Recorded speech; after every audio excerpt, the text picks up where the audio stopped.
Greetings, Hogs. This is Joe Brandenburg coming to you from Hogg University in Jefferson, Iowa, Williams Castle, aka the House of Squats.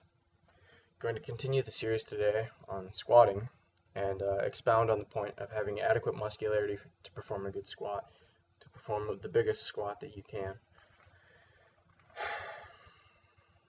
People ignore the necessity to have muscle to be strong because they think it's kind of trendy to be strong without muscle. It's kind of like the hipster effect of lifting. It's like they don't appreciate strength as much if the person's muscular because they're muscular, they should be strong. But I mean, I don't know, why not be jacked and strong is my view on it, and I know other people have the same view. So I will get into how to develop that muscularity, that leg structure that you need to be your strongest version of yourself, and how I accomplish those things. First thing is volume back squats. Don't shy away from volume. Now, when doing volume, you want to have the best technique possible so that you can keep doing it. If you have bad technique and it's hard on your body, you're going to have a bad time trying to do a lot of volume with bad technique. But if you have good technique, you don't have shear on the joints, you're going to be a lot better off. So you want to use like a high bar squat or something that is not hard on your back. You want to stay upright, and that'll lead you to success. Build up your quads, build up your glutes, build up your hamstrings. Should hit everything if you're using good technique. Okay, the next movement is volume front squats. Volume front squats are really good because they hit the quads really particularly hard. They'll allow you to use less weight and still get a good training effect. And all this muscle building, it's going to be really specific to getting a big squat, so it's not really wasted muscle or wasted reps. People get this feeling that they're going to be terrible at 1 rep maxing if they focus on volume, but I mean, that's what peaking is for. You build up your base volume, you build up your muscularity, and then you take that and you actualize it with a big squat with a peak.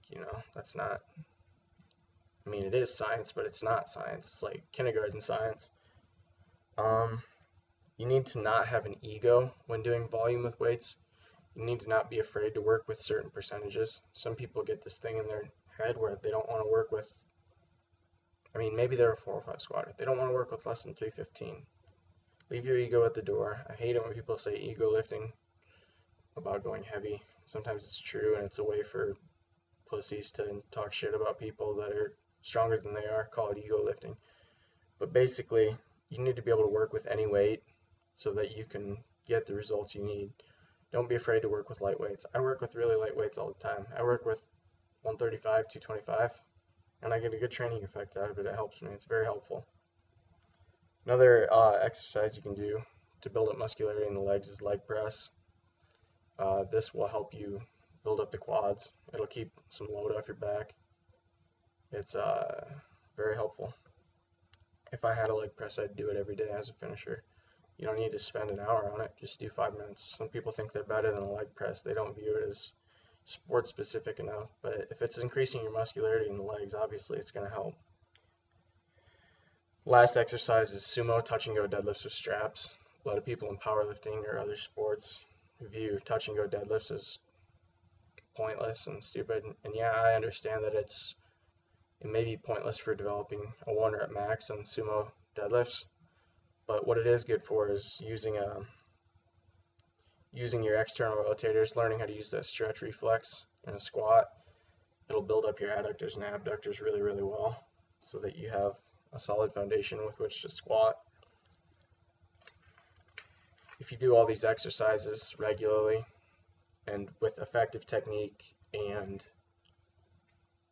the correct rep ranges, meaning I'm not saying go max out on all these and you'll get good at squatting. I'm saying if you do these, practice the movements, build up the muscularity, eat the food, do the volume, you'll be in a lot better place than when you started. So, thank you for checking out the video, guys. Join the Hogg University Facebook page if you haven't already. Come over to our website, hogguniversity.com. Check out our training logs, our store. We've got a lot of great stuff on our site, great content. Thanks for watching. Hogg University, Jefferson, Iowa, 50129.